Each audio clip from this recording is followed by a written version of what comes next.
Hello everyone, welcome to our YouTube channel crack entrance. तो आज इस वीडियो में हम बात करेंगे। पिछली वीडियो में हमने जो चैप्टर के कॉन्सेप्ट सीख लिए हैं आपके पास, तो एमसीक्यू डिस्कस करेंगे आपके पास। इसमें आपके पास वही एमसीक्यू करवाए जाएंगे जो पिछली बार एचपी सेट पैरामेडिकल या नर्सिंग के एग्जाम में पूछे गए हैं आपके पास। इंपॉर्टेंट है, फर्स्ट चैप्टर फिजिकल वर्ल्ड के ये एमसीक्यू है आपके पास, ठीक है। तो सबसे फर्स्ट क्वेश्चन इसमें रहेगा आपके पास, which of the following force is the strongest force in nature. इनमें से कौन सी फोर्स जो है वो आपके पास स्ट्रोंगेस्ट फोर्स इन नेचर होती है आपके पास। तो इसका राइट आंसर होगा आपके पास जो स्ट्रोंग न्यूक्लियर फोर्स है आपके पास, ये चारों फंडामेंटल फोर्सेस में सबसे स्ट्रोंग फोर्स होती है। फंडामेंटल फोर्सेस चार होती हैं। पहली ग्रेविटेशनल फोर्स, दूसरी इलेक्ट्रोमैग्नेटिक फोर्स, तीसरी स्ट्रोंग न्यूक्लियर फोर्स और तीसरी है वीक न्यूक्लियर फोर्स। जिसमें जो सबसे स्ट्रॉन्ग फोर्स रहती है वो न्यूक्लियर फोर्स रहती है, उसके बाद वीक फोर्स रहती है, उसके बाद इलेक्ट्रोमैग्नेटिक फोर्स और सबसे लास्ट में सबसे जो वीक फोर्स होती है वो होती है ग्रेविटेशनल फोर्स आपके पास, ठीक है। नेक्स्ट हम क्वेश्चन नंबर 2 की ओर बढ़ते हैं आपके पास। तो क्वेश्चन नंबर 2 आपके पास, who is the father of experimental physics. तो एक्सपेरिमेंटल फिजिक्स के फादर है आपके पास गैलीलियो गैलीली, और जो आपके पास मॉडर्न फिजिक्स है उसके फादर है आपके पास एल्बर्ट आइंस्टाइन। यहीं पे डिस्कस कर रहा हूं इसको, साथ साथ में क्वेश्चन पेपर में ये पूछे गए हैं।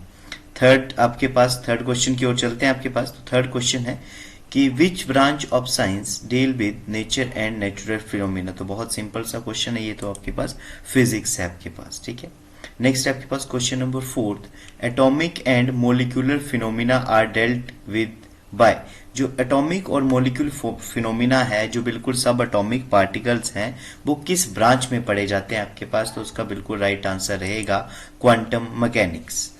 क्वेश्चन नंबर 5 की ओर चलते हैं आपके पास, what are the steps of scientific method. Scientific method के सब्जेक्ट कौन कौन स्टेप्स कौन कौन से हैं आपके पास, ठीक है। तो make an observation and create a hypothesis, this is ये भी है आपके पास। Test the hypothesis and analyse result, ये भी मेथड है।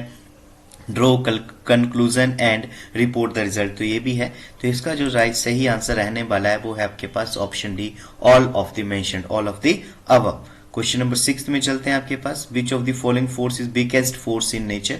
तो हमने ऊपर ही डिस्कस किया, जो सबसे बिगेस्ट फोर्स है वो कौन सी होती है आपके पास, ग्रेविटेशनल फोर्स।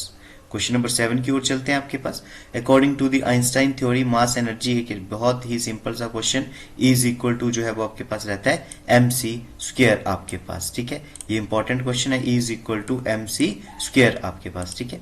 नेक्स्ट आपके पास क्वेश्चन नंबर 8 की ओर चलते हैं आपके पास, which one is the fundamental quantity. जो फंडामेंटल क्वांटिटी इनमें से कौन सी है आपके पास, ठीक है। तो फंडामेंटल क्वांटिटीज वो क्वांटिटीज होती हैं जो इंडिपेंडेंट एग्जिस्ट करती हैं आपके पास, ठीक है। तो स्पीड होता है आपके पास डिस्टेंस अपॉन टाइम, फोर्स होता है मास इंटू एक्सेलेरेशन, वर्क होता है फोर्स इंटू डिस्प्लेसमेंट। तो इसमें से ये सारी डिराइव्ड क्वांटिटीज हैं, सिर्फ इंडिपेंडेंट जो एग्जिस्ट करती है दैट इज मास। तो इसका राइट आंसर होने वाला है आपके पास मास। क्वेश्चन नंबर 9 की ओर चलते हैं, इसमें से कौन सी फंडामेंटल फोर्स नहीं है। तो मैंने पहले ही बताया सिर्फ 4 ही फंडामेंटल फोर्सेस हैं, ग्रेविटेशनल भी है, इलेक्ट्रोमैग्नेटिक भी है, स्ट्रॉन्ग न्यूक्लियर और वीक न्यूक्लियर। तो फ्रिक्शनल फोर्सेस का राइट आंसर हो जाएगा।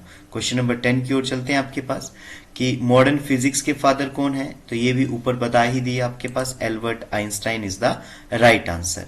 नेक्स्ट आपके पास, which field deals with the motion. Motion के साथ कौन सी फील्ड जो है वो डील करती है आपके पास। तो इसका जो राइट आंसर होगा that is mechanics. Mechanics deal करती है आपके पास मोशन ऑब्जेक्ट, मोशन बॉडीज के साथ। Which is the derived quantity. तो ऊपर समझाया डिराइव्ड क्वांटिटीज क्या होती हैं, जो दूसरे से डिराइव्ड करके बनाई जाती हैं आपके पास। तो इसका राइट आंसर आपके पास रहेगा mass length time independent exist करती हैं, velocity is the right answer. Next question number 13, fundamental forces in nature are. तो कितनी है आपके पास फंडामेंटल फोर्सेज, ये बता चुका हूं पहले ही, 4, ग्रेविटेशनल, इलेक्ट्रोमैग्नेटिक, स्ट्रॉन्ग न्यूक्लियर और weak nuclear force. Last question है आपके पास क्वेश्चन नंबर 14 के पास, बीच ब्रांच स्टडी हीट, किसमें ऊष्मा का अध्ययन किया जाता है। तो इसका जो राइट आंसर रहेगा आपके पास थर्मोडायनेमिक्स। बीच ब्रांच स्टडीड हीट, किसमें हीट का स्टडी की जाती है आपके पास। तो इसका राइट आंसर रहेगा आपके पास थर्मोडायनेमिक्स।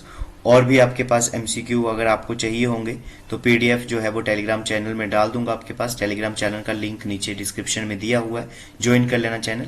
और फर्स्ट चैप्टर के एमसीक्यू इंपॉर्टेंट वाले डिस्कस कर लिए हैं। अब हम नेक्स्ट यूनिट एंड मेजरमेंट की वीडियो कल आपको मिल जाएगी। Thank you.